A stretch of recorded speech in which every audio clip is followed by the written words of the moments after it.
Кымбаттуу бир туугандар, кымбаттуу достор, көрүп турган коноктор, бардыгыңыздарга Ыйса Теңирдин тынчтыгы болсун. Кудайга рахмат, дагы ошо Ыйса Теңирибиздин ушул ырайым сааттары үчүн бизге дагы бир жума ырайым белегин сунуштап жатат. Биз ушул ырайым сааттарын бир туугандар, достор, ушунчалык жогорку деңгээлде бааласак экен. Жогорку деңгээлде. Мен бир жолу Кудайга рахмат, ошол мен 1-класстан 9-класска чейин окуп, 9-классты аяктап, анан мен жогорку окуу жайга тапшырганы ошол Бишкекке барган элем да. Бирок ага чейин мен ушул 1-класстан баштап 9-класска чейин бир жолу жаңылбасам, бир жолу ардак грамота албай калдык. Аракет кылып, анан Кудайга рахмат ушундай мүмкүнчүлүк берген экен, мактансаң Теңир менен мактан дейт. Бул Кудайга ушунчалык ыраазычылык билдирем. Ошол кийин аракет кылып окугандыгыбыз, башкалардын бизге ата-энебиздин өрнөктүү ошондой жашоолук мисалдары, айткан сөздөрү, окууга карата салган салымдар абдан чоң болду. Анан 7-класста мен ушунчалык бир колдон чыгарбаш керек болду, аракет кылып. Анан бирок ошол 7-класста бир аз менин сабактагы деңгээлим төмөн түшүп кеткен эле да. Анан бирок аракет кылдым.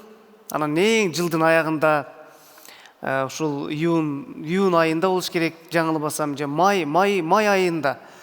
Анан баардык ошол мектепте окуучулар чакырып, анан жакшы окугандарга 50 сом өлчөмүндө стипендия, анан 100 сом, тагыраагы 50 сом, 100 сомдон стипендия, 100 сомду отличниктер, 50 сомду отличниктер, бир аз ушундай бир айырмачылыктар бар эле. Анан ардак грамота. Анан албай калдым, күтүп атам. Ошондо ушунчалык өкүнгөндүгүм, көзгө жаш келгендиги, жаш толуп жашагандыгым эсимде да. Ушул мүмкүнчүлүктү, 7-класстагы мүмкүнчүлүктү мен колдон чыгарып жибердим. Эми кайрадан 7-класска кайрадан окуп, аны тапшырууга мүмкүн эмес да, туурабы? Эмнени айткым келди?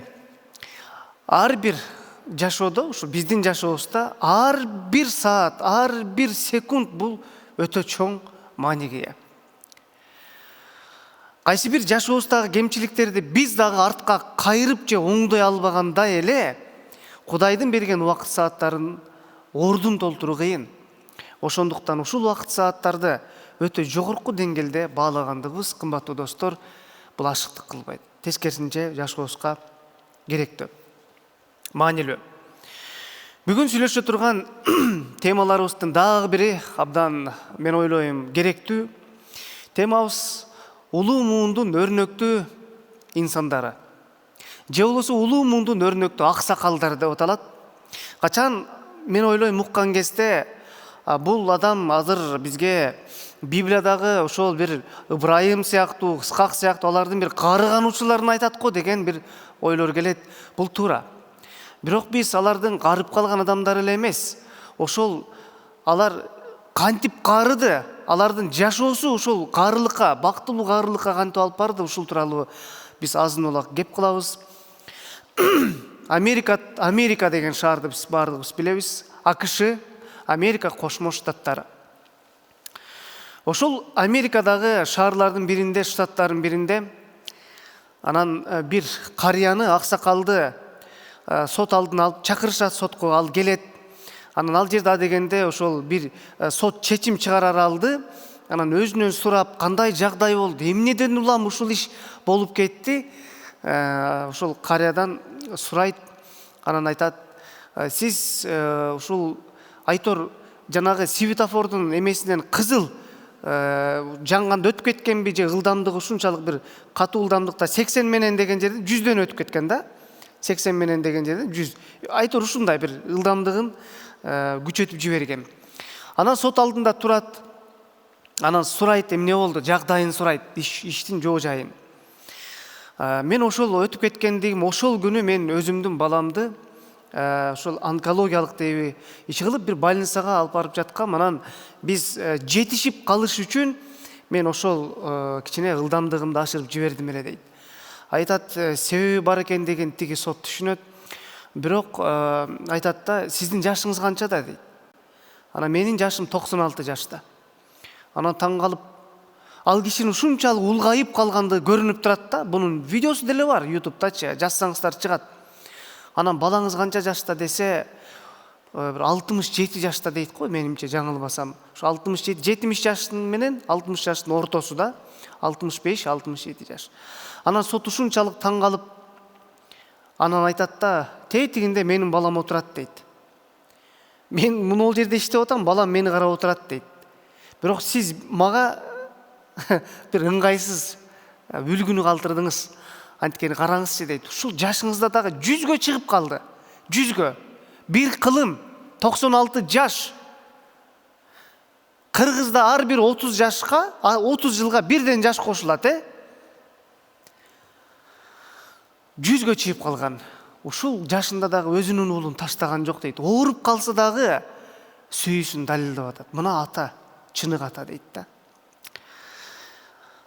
Бул мисал кайсы бир деңгээлде жашообузга тийиштүү, керектүү.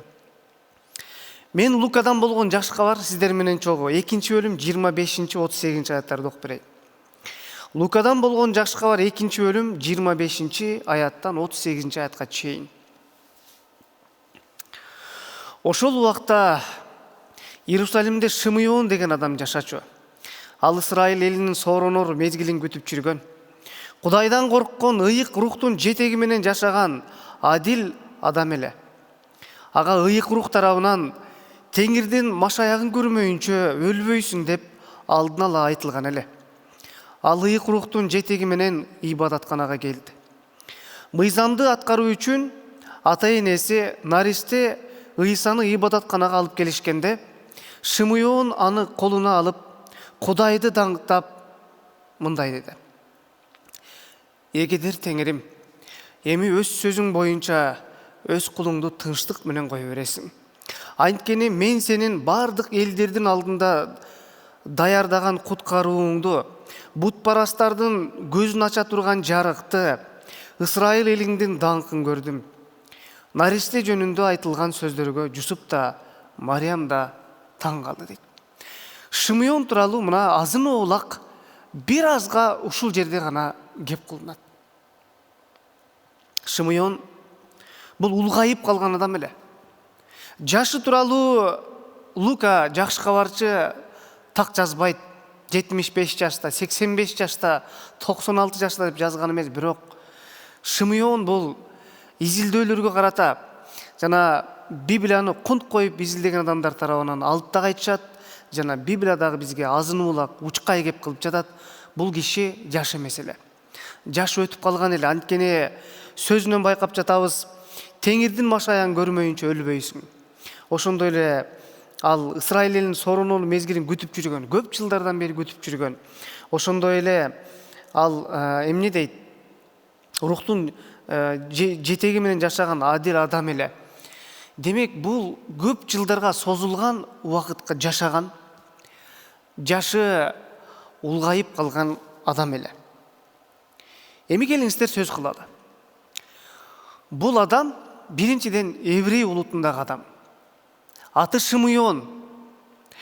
Демек, тарыхтагы орду калган орду чоң инсан. Анткени Библия бизге аты менен атап жатат.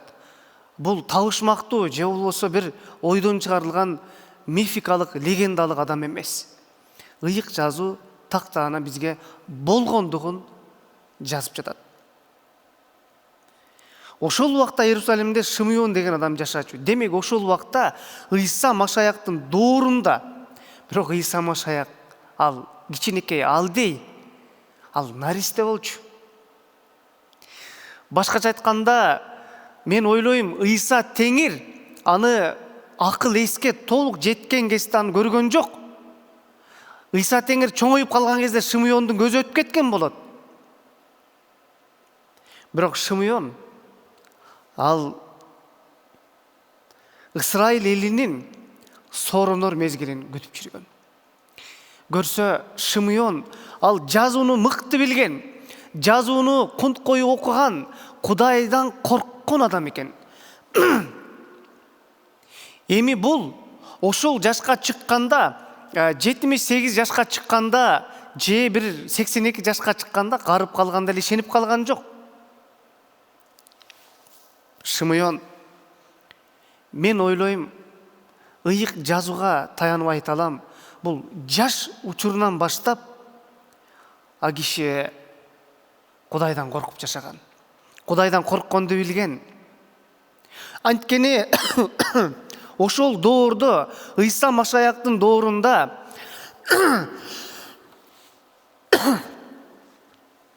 ыйык рухтун жетеги менен жашап, Кудайдан корккон адамдар саналуу гана болчу. Бардыгында эле Кудайдын руху болгон эмес.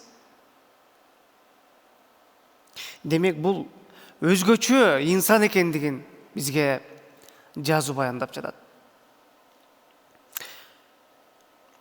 Ал Ысрайыл элинин соронор мезгилин күтүп жүргөн Ысрайыл эли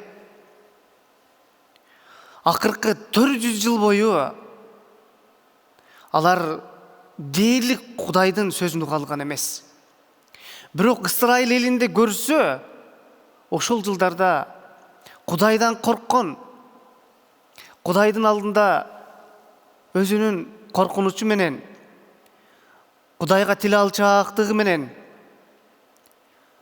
үлгүлүү жашоосу менен, сүйлөгөн сөзү турган басканы менен жарык болгондо адамдар жок болгон эмес, болгон. Бирок 400 жыл акыркы Ыйса Машаяк төрөлгөнгө чейин, Эзранын доорунан Ыйса Машаяктын төрөлгөнгө чейин дээрлик Кудайдын үнү абдан сейрек болгон.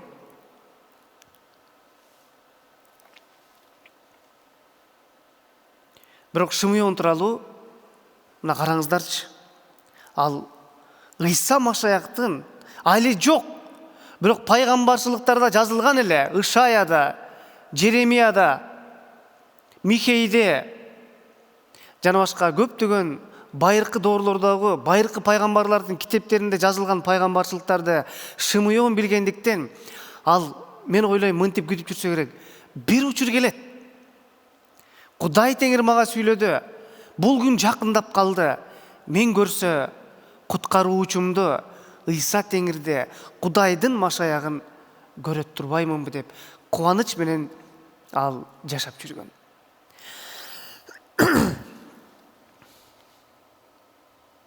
Демек Кудайдан корккон, андан кийин дагы бир сөз турат. Ыйык рухтун жетеги менен жашаган адил адам эле. Демек ал ыйык рухтун үнүн уга билген адам болгон. Ыйык рух ал кишиде болгон.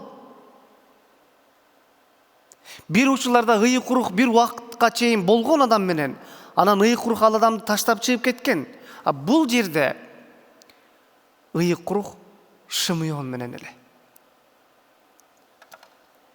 Эми жашоого кичине алып көрбөйлүбү? Бир трансформациялык өзгөрө турган жактарыбызды карап көрбөйлүбү? Моундай учтуу столдун, үстөлдүн же кайсы бир тактайчанын 2 же 4 тарабы болот. Учтуу жактары. Кокусунан кетип атып, шашып кетип атып, ошол учтуу жакка уруп алсаң бир бутуңду же бир денеңдин бир жерин, чиркин ишенимдүү болсок чыдайбыз бир нерсе болуп, анан ишенимдүү болбосок оозубуздан укмуш сөздөр чыгып кетет. Ал тигини столду сындырганга чейин кеде ачууң чыгып кетет да. Ошондой жайларыбызды Кудайдын сөзү менен кыркып көрбөйлүбү? Шымыйон демек жаш учурунан улгайып калган учуруна чейин Кудайга болгон сүйүүсүн жоготкон эмес. А менчи? Менин абалым кандай азыр? Али келелек Машаякты ишеним менен, өзүнүн адил жашоосу менен ал даңктап күтүп жаткан экен көрсө. Келет деп. Башкача айтканда, ошол инсан келе турган куткаруучуга өзүн даярдаган экен. Өзүн даярдаган экен. Эми Ыйса Машаяк ал келбедиби? Бирок ал экинчи ирет келет жерге. Экинчи ирет келгенде өзүнүн сүйүктүү жыйынын жана өтмө мааниде, мындай салыштырмалуу мааниде өзүнүн колуктуусуна, ал колуктууга биз киребиз, ишенген адамдар кирет. Ал келет. Биз өзүбүздү даярдап жатабызбы?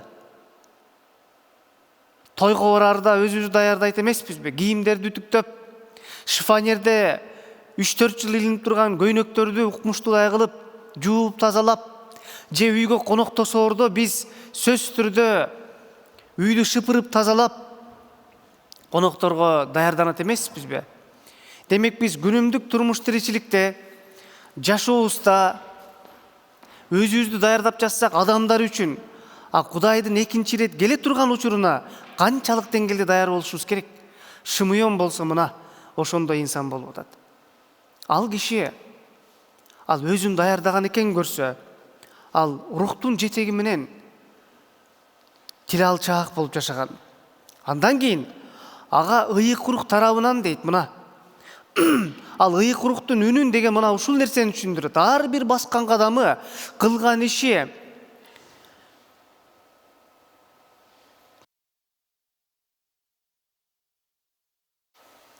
жүрүм туруму рухтун жетеги менен болуп жатат. Демек, ыйык рух тарабынан Теңирдин машаягын көрмөйүнчө өлбөйсүң деп алдына кеп кылынган. Мына ошол нерсеге ишенип тил алчаак болуп жашады. Эми менде суроо турат. Эмне үчүн ыйык рух тарабынан Кудай ага рух тарабынан ачып берип жатат, сен көрмөйүнчө өлбөйсүң деп жатат? Шымыйон ушунчалык чоң мааниге ээ беле? Же Шымыйондун батасына Жусуп менен Мариям, Иса Теңирибиздин ата энеси, денедеги, муктаж беле? Эмне себептен? Эмне себептен Кудай Теңир ошол инсанга өлүп калуусуна же өлгөнгө жол берген жок? Өмүрүн узартып жатат. Бул дагы абдан жакшы маанилүү маселе, маанилүү суроо. Анан ал ыйык рухтун жетеги менен ыйбадатканага келди дейт. Мына ыйык рух деген сөз кайталанып жатат бир нече жолу. Демек, ал киши, ал инсан жаш учурунан, жаш кезинен улгайып калган учурга чейин рухтун жетегине толгон, рухту уга билген, жана анын жашоосунда рух бул тирүү жол көрсөткүч болуп калды. Эми жанагы сурообузга, эмне үчүн ал өлгөн жок? Ал киши балким ошол бул дүйнөнү таштай турган доорго жаш куракка жеткен эле да, көрсө, ошол киши ынталуулук менен куткаруучуну ушунчалык күткөндүктөн адил адамдардын ичинен ошол инсанга Кудай көргөзгөн экен. Жок дегенде кичинекей кезин көргөзгөн экен. Мына ушул куткаруучу деп. Ал киши айтып жатат, мына ал ыйык рухтун жетеги менен ыйбадатканага келди. Мыйзамды аткаруу үчүн ата энеси, Иса Машаяктын ата энеси дагы ошол учурда ыйбадатканага келген эле. Шымыйон наристени колуна алып, же мындай карма, мындай карма, анан мынтип сөз кылып атат. Кудайды даңктап, балким забур айткандар, ушунчалык ыраазы болуп, балким көзүнө жаш алып, ийгедер Теңирим дейт. Эми өз сөзүң боюнча өз кулуңду тынчтык менен кое бересиң. Тынчтык менен кое бересиң деген сөз, бул мен ата бабаларыма кошулганга жол бересиң. Анткени мен көптөн күтүп эңсегенимге жеттим, эңсегеними көрдүм, сен көргөздүң. Анткени мен сенин бардык элдердин алдында даярдаган куткарууңду, бут парастардын көзүн ача турган жарыкты, Ысрайыл элиңдин даңкын көрдүм дейт. Мына ушул сөздү айтканга, өз көзү менен көргөнгө, жана наристени баталаганга биз бүгүнкү күндө жетекчилерибизге жыйынга алып чыгып өзүбүздүн балдарыбызды жыйын менен толук кандуу Кудайдан бата тилеп ошол балага эмне кылабыз? Баланы баталайт эмеспизби? Же баталоого жол беребиз өзүбүздүн балдарыбызды? Шимуон жакшы мисалдардын бири. Көрсө Иса Машаяктагы баталаган өз көзү менен көрдү. Бул биринчи инсан. Экинчиси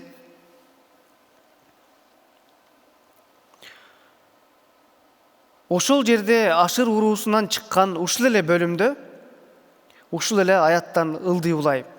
Ошол жерде Ашыр уруусунан чыккан Пануэль кызы Анна деген карыган пайгамбар аял бар эле. Ал күйөөсү менен 7 жыл гана жашаган.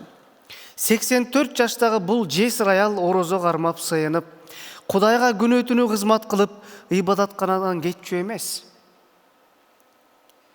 Ошол учурда ал да келип, Теңирди даңктап, Иерусалимдин эркиндикке чыгуусун күтүп жүргөндөрдүн бардыгына ал жөнүндө айтып берди дейт. Ушул Анна эң алгачкы жакшы кабарчылардын бири болгон. Ыйса тууралуу Исаны өз көзү менен көрүп, Ыйса али өзүнүн кызматын баштай элек, Ыйсага дагы 30 жыл керек. Чоңоюп өсүп эрге жетилгичекте. Бирок Анна адамдарды чакырып, Кудайдын куткарылсын мына инсан болот деп жакшы кабар айтып, ошол жашында дагы 84 жашында дагы кызматын таштап койгон жок. Ибадатканадан ал алыс жылгана эмес. Ал аял болгон өз жолдошу менен бир жаш кезинде 7 жыл гана жашаптыр.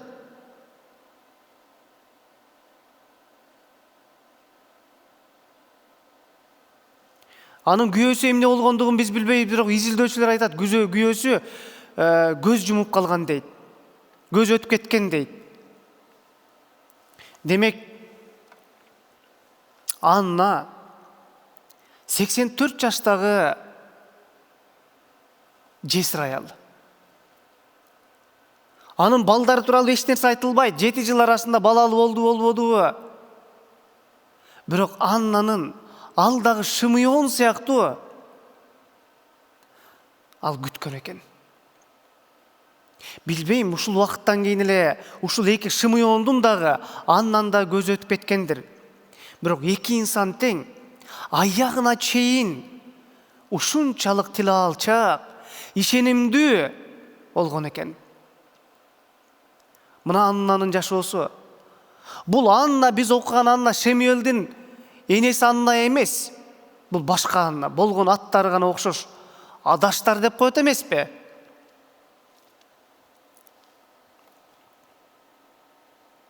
Кудайга күнү түнү кызмат кылып дейт. Мен айтар элем, айрыкча кыргыз элине өтө кунт коюп уксаңыздар деп суранам. Айтышы мүмкүн бул эмнени айтып атат депчи. Бирок мен айтам, ыйык жазуунун негизинде далилдеп. Жана мен өзүм үчүн сыйынам. Жана менин максатым бар Кудай Теңирге карганга чейин кызмат кылсам деп, жеке менин. Жана үй бүлөмдүн. Бирок мен башкаларга айтам.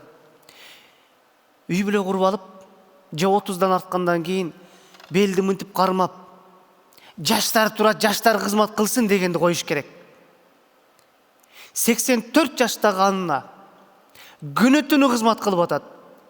Сен болсо Кудайга талыкпа. 2-3 бала кармап алып, жашоонун кичинекей ал түйшүктү өзүбүз кылабыз. Кудай кылган эмес. Жашообузду өзүбүз татаалдыштырып алып, Кудайга кызмат кылууга өзүбүз бөгөт коебуз. Бул аял кызмат кылып атат. Шимуон рухтун жетеги менен жашап жатат. Ал күнү түнү күткөн, изилдеген Кудайды. Сен кайдасың? Мен кайдамын? Ушул доорго чейин ишенимдүүлүктү сактай аламбы? Бул өтө өзгөчө маанилүү сабак бизге, агайын туугандар, кымбаттуу достор, бир туугандар. Эми ушул окуядан жалпылайлы. 2 нерсени алабыз. Тагыраагы окуялардан. Биринчиси, ишеним бул убакыт менен коштолот. Ишеним бүгүн Ыйсаны кабыл алдым, эртең бүтүп калбайт. Ишеним жылдар менен созулат. Жылдар менен дагы бааланат. Еврейлерде жазылган катта 13-бөлүмдө жазылат, жетекчилериңердин өмүрүнүн аягын карап, анан алардын жолун жолдой калам. Өмүрүнүн аягын кара. Өмүрүбүздүн аягында сөзсүз бир нерсе болуп кетиши мүмкүн. Ишеним ушунчалык туу көтөрүлөт. Бирок чөгүп кеткен, ылдый түшүп кулап кеткен учурлар да болот. Бирок ошондой абалдан Кудай сактаса экен, бири-бирибиз үчүн сыйынышыбыз керек. Демек, биринчиси ишеним убакыт менен коштолот. Ушул адамдар жашоолору менен даңктап койду Кудайды. Өргүлөгөн жок, күттү. Кудайдын куткарылуусун көрдү. Эми бүгүнкү күндө биз Ыйсанын экинчи ирет келе тургандыгына даярданып жатабыз. Бизге да убакыт керек. Ушул убакыт аралыгында ишенимибизди жоготпошубуз керек. Экинчиси, ишенимдин аягы ыйык руктун жетеги менен бүтүүсү зарыл. Ишенимдин аягы ыйык руктун жетегисиз бүтүп калуу коркунучтуу. Ыйык рук таштап кетип салган коркунучтуу. Демек, жашообуз ыйык рук менен коштолуп, ыйык руктун жетеги менен көзүбүз өтсө, бул кубанычтуу. Анткени биз ошол жылдар аралыгында Ыйса келбей, биздин жашообузда жашап турган учурда, Ыйса келбей калган учурда дагы, анткени Ыйсанын келбей калуусу же кечиктирип жатуусу бул башка адамдардын куткарылуусуна эмне дагы өбөлгө түзүү дегенди түшүндүрөт. Мына ошондой учурда, бирок биздин жашыбыз өтүп калды. Биз 60-ка 70-ке чыктык, бул дүйнөнү таштай турган учур келди, бирок биз эмне кылып атабыз? Ошондо дагы ишенимдүүлүктү жоготкон жокпуз. Демек, жөнөкөй эки нерсе. Биз эки инсанды карадык. Алар аягына чейин ишенимдүү болду. Кудайын, Ыйса Теңирди машаякты сүйдү. Бирок ал сүйүүсүн эмне менен далилдеп койду? Кызмат менен. Биринчи ишеним убакыт менен коштолот. Мына бүгүнкү күндө 90-чы улуу ойгонудан ушул убакытка чейин ишенип жүргөндөр бактылуу. Силер 35 жылдан бери Ыйса Теңирдин артынан жүрөсүңөр. Кимдир бирөө 25 жылдан бери. Бул жакшы нерсе. Бирок эч качан ишенимдеги ушул стаж бир категориялык бир эме болуп калбаш керек. Таяна турган нерсе болуп калбаш керек. 35 жылдан бери ишенип жүргөн, 30 жылдан бери, 20 жылдан бери ишенип жүргөн адамдар, булар сыймыктаныш керек ошол стаж менен. Бирок алар ошол мурдагы кандай ишенип жүргөндүгүн унутпаш керек. Ошол бойдон кетиш керек. Чарчап калбаш керек. Кызматын таштап койбош керек. Ой, жаңы муун эме өсүп келатат, ушуларга орун берели. Орун бериш керек. Бирок мен дагы Кудайга салымымды кошкондон мен тайманбашым керек, алсырап калбашым керек. Кудай өзгөчө батасын берсин, жетектесин. Экинчиси, ишенимдин аягы ыйык руктун жетеги менен бүтөт. Аминь.